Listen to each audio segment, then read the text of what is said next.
All right, so the next signal operation that we're going to look at is what we call time reversal.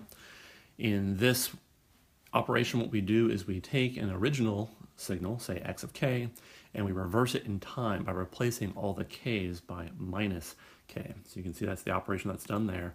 So in this definition right here, we're creating the new signal y of k by making it a time reversed version of the signal x of k. Really what this does is it reflects the original signal about the time origin. So the time origin is when k equals 0. So this basically kind of flips the signal horizontally about the 0 point.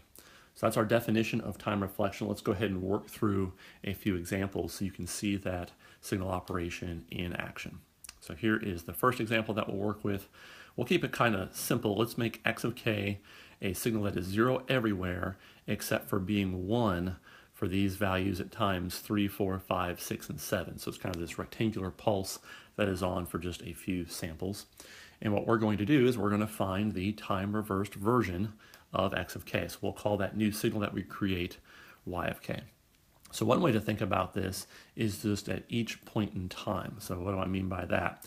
So for instance, at time -8, the signal y of k is going to equal the value of the signal x at time 8, right? Because they're related by that negative relationship.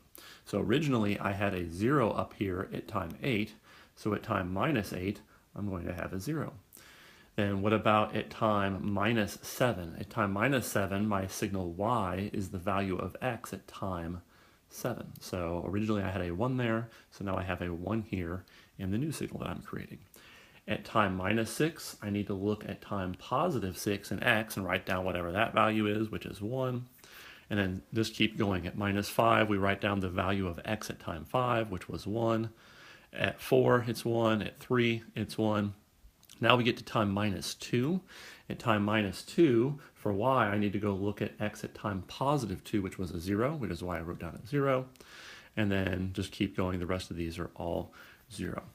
So this is the time reversed version of x of k.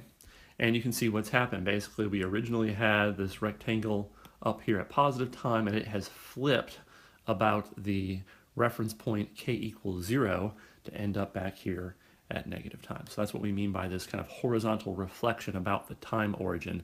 It's like we've pivoted about this point and flipped everything backwards. All right, let's do one more example. We'll work with a slightly more interesting x of k in this example. Here is the signal, x of k. It has value 0, and then 2, 1, 0, 1, 2, 3, 4. You can kind of see how it bounces around there. The way that we figure out what y of k is, which is going to be the time reversed version of x of k, is the same as we did before. To know what happens at time -4, I look at time 4, so it has a value of 1. And then to know what happens at time -3, I look what happens here at time 3, which was one of those large values, had a value of 4.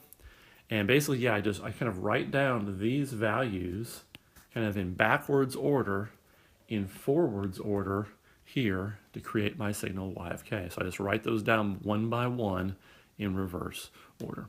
And again, if you want to think about it as a horizontal reflection, again, that's what's happened. Kind of think about the time origin right here, and this entire signal x of k is kind of flipped about that reference point k equals 0.